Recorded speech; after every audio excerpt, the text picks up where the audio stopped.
guys, in this pose breakdown we're going to be talking about plank pose.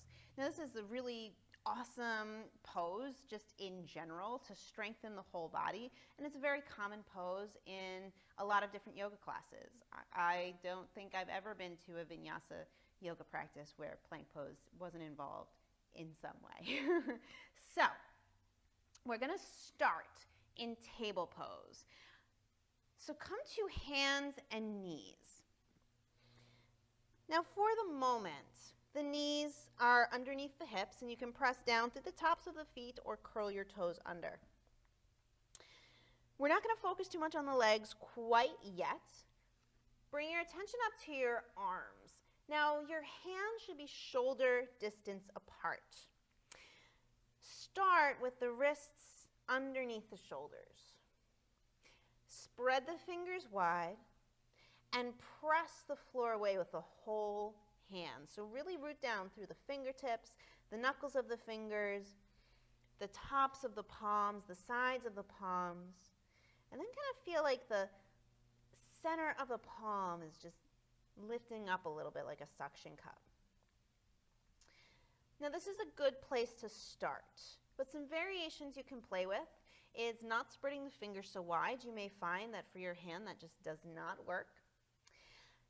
If this is too intense on your wrists, you can try walking the wrists forward slightly, not too much, just slightly, or you can make a little cushion with your mat. And this goes for anything where you're on your wrists. So just a little cushion with your mat, rolling it under. Just place the heel of the hand on that cushion, and that can really help to alleviate pressure from the wrists. So those are all things that you can play with. If you notice that your hands slip a lot and you don't want to buy yoga gloves or anything, you can use a strap to make lots of noise. And you can place that again on the heel of the hand or through the center of the hand, whatever feels best. I like that. I'm going to keep it. So, pressing the hands firmly away. The most common misalignment I see in plank pose is at the core. This is a great pose to strengthen the core, but it requires some core strength. So, bring your attention to your pelvis, to your belly. Let yourself be pretty natural here, pretty relaxed through the spine. You'll probably notice the belly dropping down a little bit. That's totally normal, a little curve through the low back. But then exaggerate that. Really drop the belly down, stick the butt up. Just notice how that feels. Even close your eyes. And then do the opposite. Really tuck the tailbone under. Maybe the low back even rounds a little bit. Feel that scooping, that constriction in the low belly. Again, just noticing what that feels like. And coming back to center. We, of course, would like to avoid either of those extremes. Ideally, we want to find a place that's between neutral and this. So, what I like to imagine is the tailbone reaching back, lengthening back, and at the same time the low belly just gently zipping up towards the ribs. There's definitely a lift, but not necessarily a suck in. We're not rounding the back. So just take a moment to play with that. Let the belly relax, and then find that little engagement, zipping up the low belly, sending the tailbone back. Just take a couple rounds.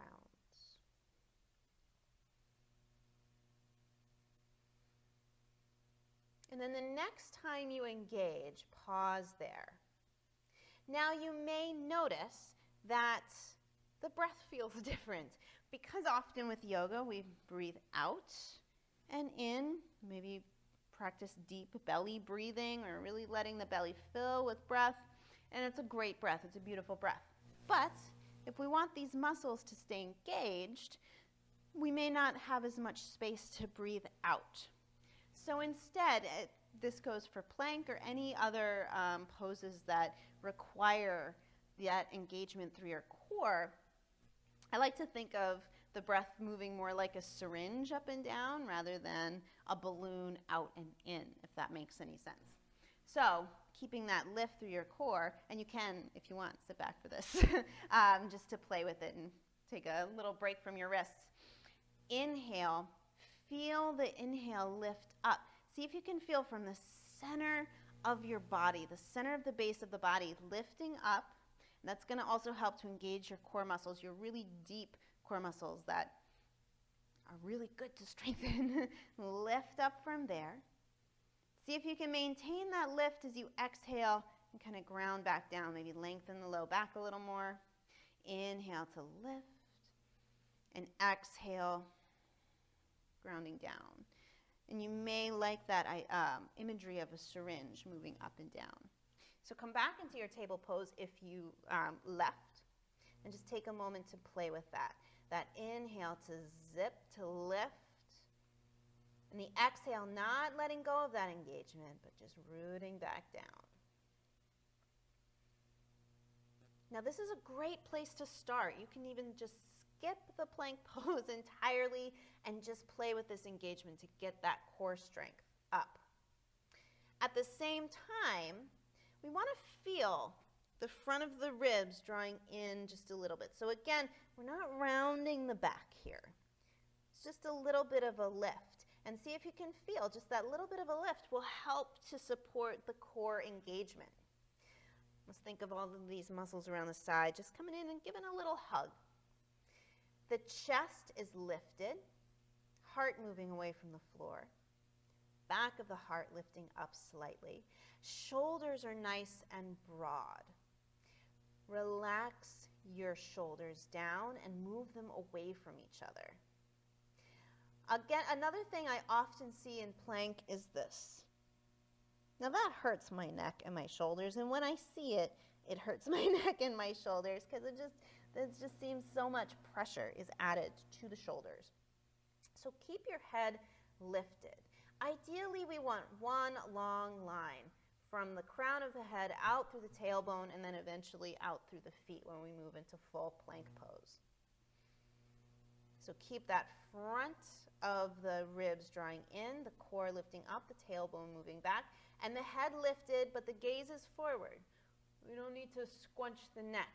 Keep the back of the neck long. Keep pressing the floor away with the arms. And then inhale, extend one leg behind you. Doesn't really matter which. Curl the toes under. Press back through the heel. The thigh is lifting up slightly. And I like to add a little gentle squeeze to the glutes. Now just imagine you're going to lift your other knee off of the floor. Notice what muscles have to start working. And then lift it. Whoo! And then step it back. And then bend your first knee, hover it over the floor, and then bring the knee down gently. And then come back into your table pose. Take a deep breath in, and as you exhale, soften back into a child's pose. Turn the palms up, and just take a moment to pause and rest.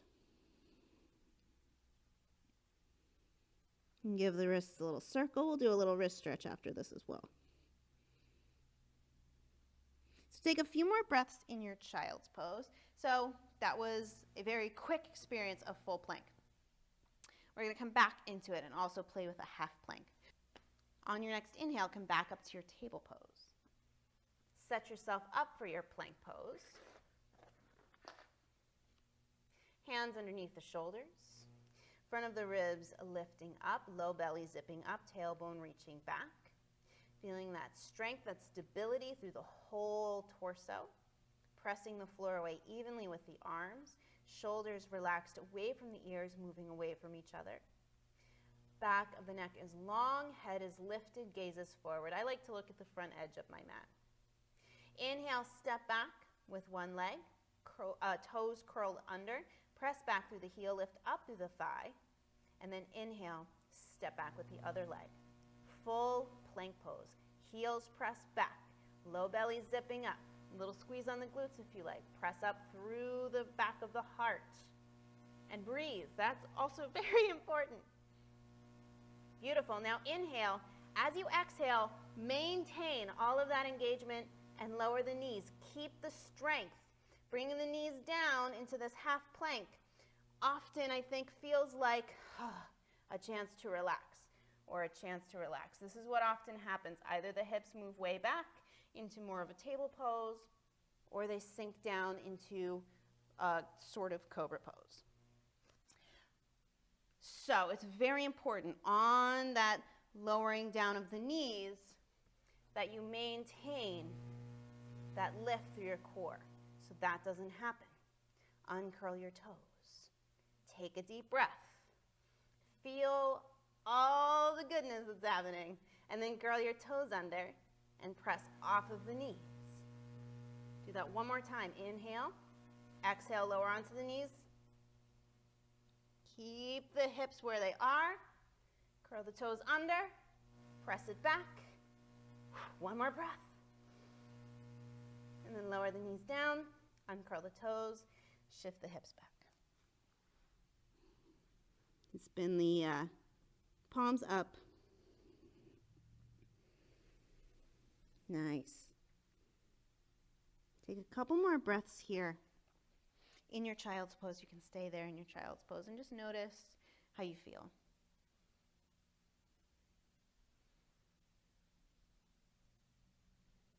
And then you can sit up towards the heels. Stay on your knees for just a second. This is a nice little wrist stretch, whether you've just practiced a lot of yoga, a lot of planks, or you've been on your phone a lot or on a computer a lot. So lean way forward. Bring your hands to the floor. Keep your wrists connected to the ground. Keep the knees soft, the elbows, keep the elbows soft. And just start to slowly, very slowly, lean back, just till you find a nice stretch. This should not feel sharp or painful. If it does, release.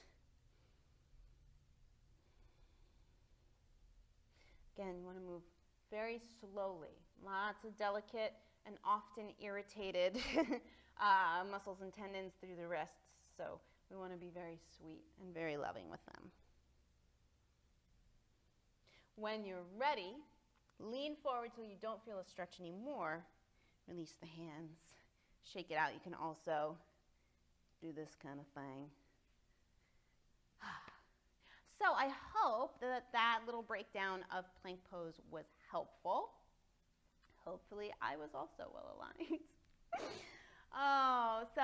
If you have any questions, comments, props or modification options that you know of for plank pose, feel free to share them below. If you have any requests on postures you would like to see in this series, also leave those below.